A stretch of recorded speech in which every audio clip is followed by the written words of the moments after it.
Saudações a vocês que acompanham este canal, sejam bem-vindos a Cursus Sêneca número 3. E vamos dar prosseguimento à nossa série, falando de mais uma das cartas a Lucílio, a carta de número 3, aqui na tradução de Alexandre Pires Vieira. Tradução esta que nos foi gentilmente concedida para esta série e que vocês também podem comprar sob a forma de volume, tanto digital quanto físico, por meio do link aqui embaixo. Então, nesta carta número 3, nós veremos o aprofundamento da amizade filosófica entre Sêneca e Lucílio e, justamente, aparecer pela primeira vez um tema que era muito caro à filosofia, sobretudo no seu período romano, que é o da amizade. Então, Cursus Sêneca número 3 falará, portanto, desta carta a Lucílio, que aqui foi traduzida com o título, um título que não existe, é algo que foi dado por editores e tradutores posteriores, sobre a verdadeira e a falsa amizade. Então vejamos o que é que Sêneca vai dizer a seu amigo. Saudações de Sêneca a Lucílio. Você enviou uma carta para mim através de um amigo nosso, como você o chama. E na frase seguinte, você me adverte para não discutir com ele todos os assuntos que lhe dizem respeito, dizendo que você mesmo não está acostumado a fazer isto. Em outras palavras, você, na mesma carta, afirmou e negou que ele seja seu amigo. Agora, se você usou esta palavra no sentido popular e o chamou de amigo, da mesma maneira que chamamos todos os candidatos nas eleições de senhores honoráveis, ou que saudamos como meu caro senhor a todos os homens que encontramos casualmente e cujos nomes nos faltam por um momento, assim seja. Mas se você considera qualquer homem em quem você não confia, como você confia em si mesmo, como sendo um amigo, você está muito enganado, e você não entende o suficiente o que significa a verdadeira amizade. Na verdade, gostaria que discutisse tudo com um amigo, mas antes de tudo discuta o próprio homem. Quando a amizade é estabelecida, você deve confiar. Antes que a amizade seja formada, você deve julgar. Essas pessoas, de fato, invertem essa ordem e confundem seus deveres, pois, violando as regras de Teofrasto, julgam um homem depois de terem feito dele seu amigo, em vez de torná-lo seu amigo depois de o julgarem. Pondere por muito tempo se você deve admitir uma pessoa ao seu círculo de amizades. Mas, quando você decide admiti-la, acolha-a com todo o seu coração e alma. Fale tão abertamente com ela quanto com você mesmo. Quanto a você mesmo, embora você deva viver de tal maneira que confie a si mesmo todos os assuntos, uma vez que certas questões convencionalmente são mantidas secretas, você deve compartilhar com um amigo pelo menos todas suas preocupações e reflexões. Considere-o como leal e você o fará leal. Alguns, por exemplo, temendo ser enganados, ensinaram os homens a enganar. Por suas suspeitas, deram a seu amigo o direito de suspeitar. Por que preciso reter alguma palavra na presença do meu amigo? Por que não me considerar sozinho quando em sua companhia? Há uma classe de homens que comunicam a quem eles encontram assuntos que devem ser revelados aos amigos apenas e descarregam sobre o ouvinte tudo o que os aborrece. Outros, mais uma vez, temem confiar em seus mais íntimos amigos e, se fosse possível, não confiariam nem sequer em si próprios, enterrando seus segredos no fundo de seus corações. Mas não devemos fazer nenhuma coisa nem outra. É igualmente falho confiar em todos e não confiar em ninguém. No entanto, a primeira falha é, eu diria, a mais ingênua. A segunda, a mais segura. Do mesmo modo, você deveria repreender estes dois tipos de homens, tanto os que sempre carecem de repouso, como os que estão sempre em repouso. Porque o amor ao agito não é diligência, é apenas a inquietação de uma alma sobreexcitada. E a verdadeira tranquilidade não consiste em condenar todo o movimento como mero aborrecimento. Esse tipo de conforto é preguiça e inércia. Portanto, você deve observar o seguinte ditado, tirado da minha leitura de Pompônio. Alguns homens se refugiam na escuridão com a ideia de que tudo quanto está em plena luz é marcado pela confusão. Não. Os homens devem combinar estas tendências, e quem descansa deve agir, e quem age deve descansar. Discuta o problema com a natureza. Ela lhe dirá que criou dia e noite. Vale, mantenha-se forte, mantenha-se bem. Muito bem, então aqui nós temos esta terceira carta que é enviada por Sêneca após uma certa quantidade de dias, nós não temos muita ideia do tempo transcorrido, após uma certa quantidade de dias, quando a correspondência se iniciou. Talvez aqui algumas semanas. Né? E esta carta fala da importância da amizade e nos dá alguns subsídios práticos para sabermos como escolher um bom amigo e como saber quem é verdadeiro amigo e quem não é verdadeiro amigo. Depois de ter discutido a questão do tempo, do uso que se faz do tempo, com Lucílio na primeira carta, depois de ter falado da leitura ligada à inquietação, e também ali se fazendo um paralelo entre leituras e viagens, né? Quem está em todos os lugares não está em lugar nenhum. Quem busca autores demais, na verdade, não consegue reter as coisas de maneira, satisfatória.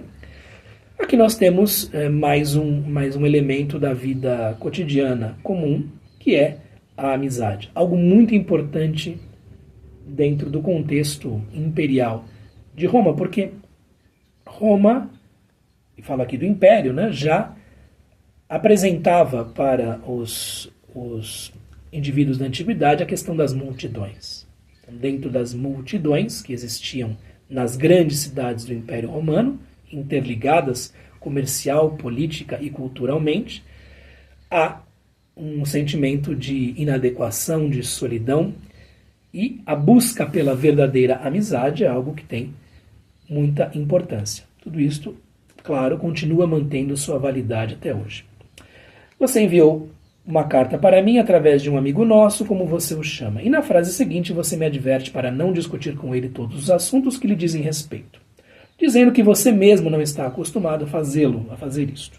Em outras palavras, você na mesma carta afirmou e negou que ele seja seu amigo aqui, usando de grande honestidade, de grande, franqueza, melhor dizendo, Sêneca puxa a orelha de Lucílio, né? Por assim dizer, e mostra, bom, você chama alguém amigo e demonstra não confiar nessa pessoa. Então, amizade envolve confiança. Ele vai fazer um reparo a isto, dizendo, bom, se você usou amigo de uma maneira, a palavra amigo de uma maneira um tanto frouxa, ou um tanto protocolar, isto é desculpável. Mas, se não o fez, é porque falta aí um entendimento quanto ao que seja a verdadeira amizade. Agora, se você usou esta palavra no sentido popular e o chamou amigo, da mesma maneira que chamamos a todos os candidatos nas eleições de senhores honoráveis, né? Já não eram tão honoráveis assim em Roma, ou que saudamos como meu caro senhor a todos os homens que encontramos casualmente e cujos nomes nos faltam por um momento, assim seja. Se usou a palavra amigo à falta de palavra melhor, tudo bem.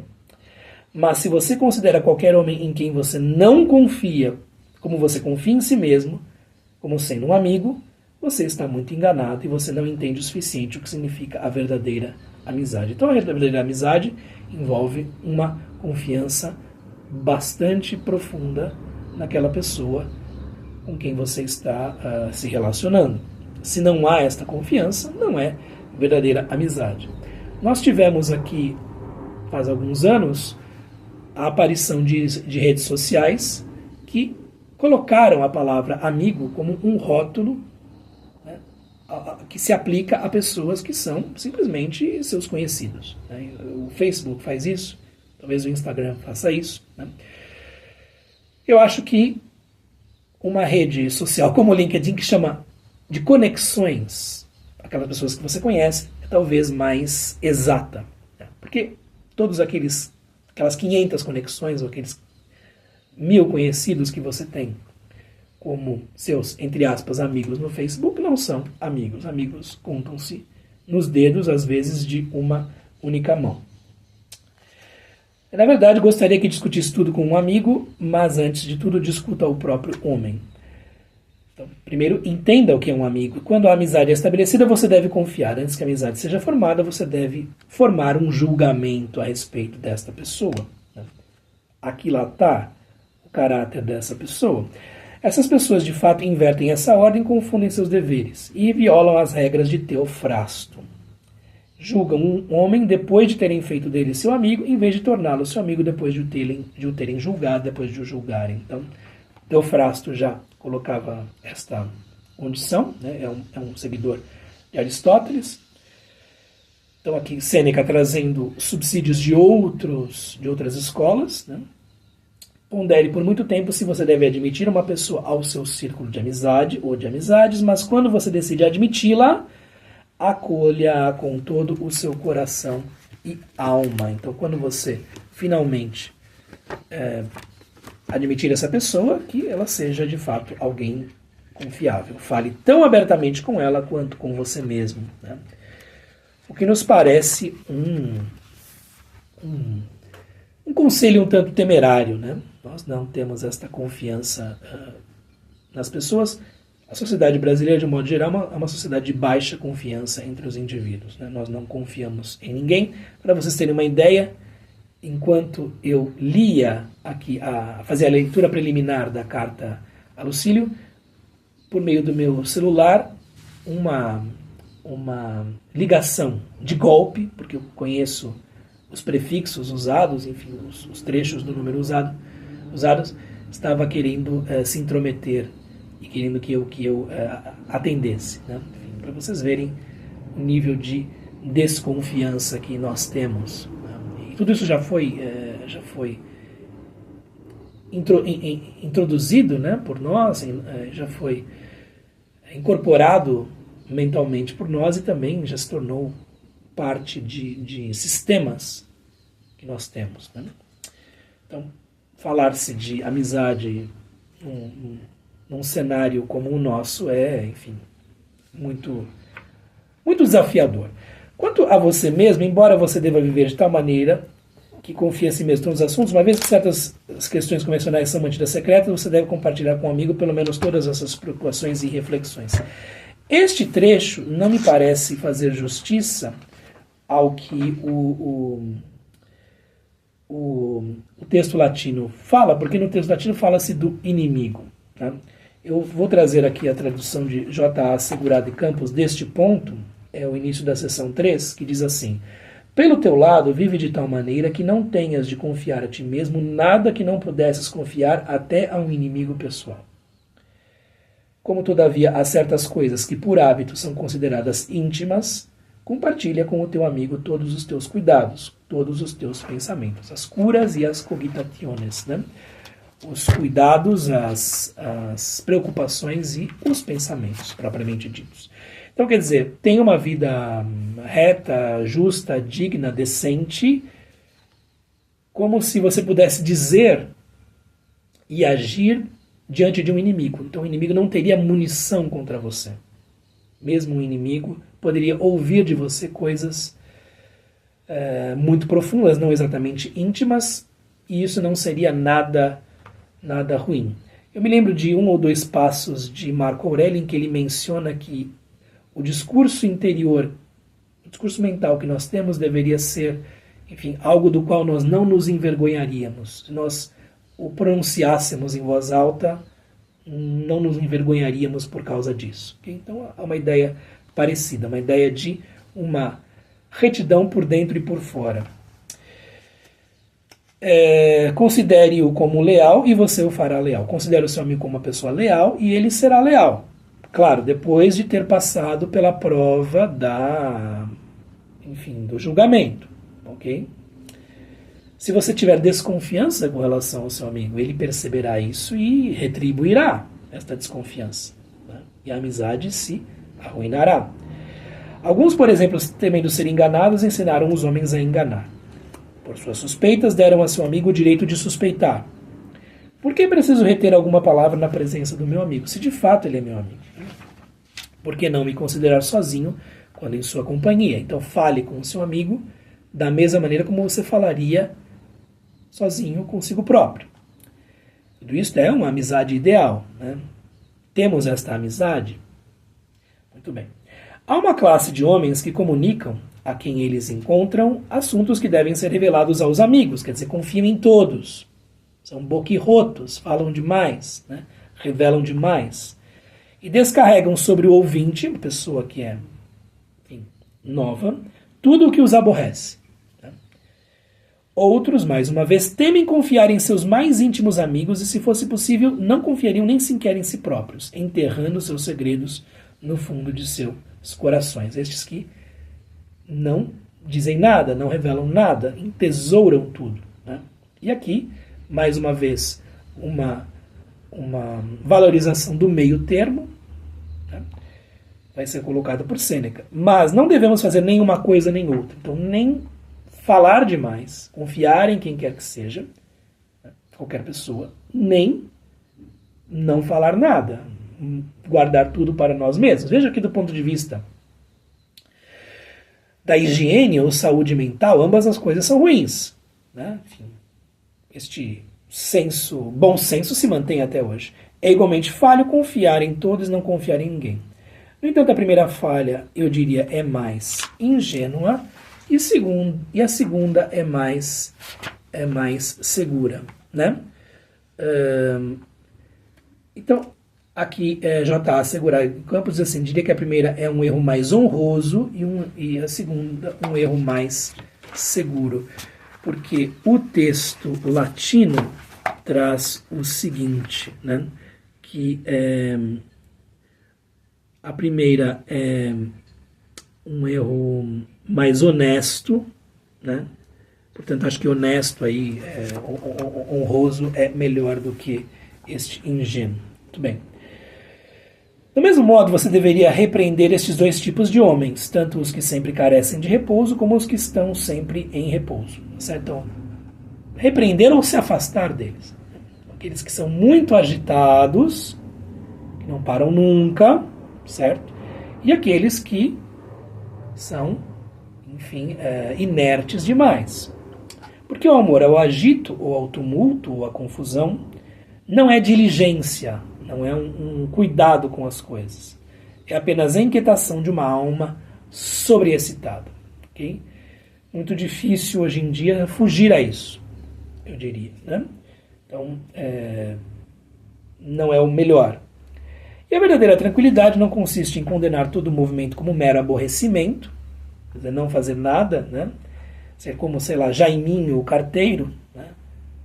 Esse tipo de conforto é preguiça e inércia, quer dizer, a tranquilidade e o repouso são coisas que nos são dadas nos interstícios entre as ações, os intervalos entre as ações. Okay? Então faz parte o agir mais cheio de azáfama, agitação, e o repouso, a tranquilidade. Então, estas duas polaridades são necessárias.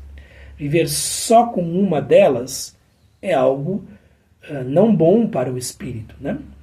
Portanto, você deve observar o seguinte ditado, tirado da minha leitura de Pompônio, provavelmente um general e poeta trágico romano, que viveu na época, aí no princípio do século I, depois de Cristo. Né? Alguns homens se refugiam na escuridão com a ideia de que tudo quanto está em plena luz é marcado pela confusão. Então, alguns homens temem a luz e temem essa característica que a luz traz de mostrar a dualidade, mostrar os conflitos, os confrontos, a agitação, né? Mostrar a confusão que é o mundo. E aí busca-se o quê? Uma espécie de escuridão, o esquecimento, ou um tipo de ignorância auto-infligida. Né? Não quero saber. Né? Até um certo ponto, ok, mas entender, pelo menos em linhas gerais, a realidade em que você vive, de acordo com os estoicos, é algo importante. Não, os homens devem combinar estas tendências, quer dizer, a luz e a sombra. observar com clareza o que se passa e também guardar para si uma certa ignorância a respeito de muitas coisas que não merecem a nossa atenção. Então, os homens devem combinar estas tendências e quem descansa deve agir e quem age deve descansar. Mais uma vez aqui o meio termo dourado, né, o grande meio termo, tudo bastante aristotélico também, eu diria. Discuta o problema com a natureza. Então, olhe a natureza, observe a natureza. Considere a natureza sua amiga. Existe a luz, ela lhe dirá que criou o dia e criou a noite. Então, existe momento para repouso, momento para ação. Momento para a confiança e momento para guardar para si algo que talvez não merecesse ser completamente revelado. Ok? Então, aqui temos uma bela carta, uma bela epístola, em que Sêneca fala da amizade, da necessidade de conhecermos bem aquele a quem vamos entregar a chave da nossa intimidade, e depois da necessidade de confiarmos nestas pessoas, depois que se passou um julgamento sobre elas. Ok? Eu agradeço a todos vocês a atenção, se me acompanharam até aqui, like, inscrição e compartilhamento, se puderem ou desejarem. E nos vemos no próximo curso Sêneca. Um abraço, até mais. Tchau, tchau.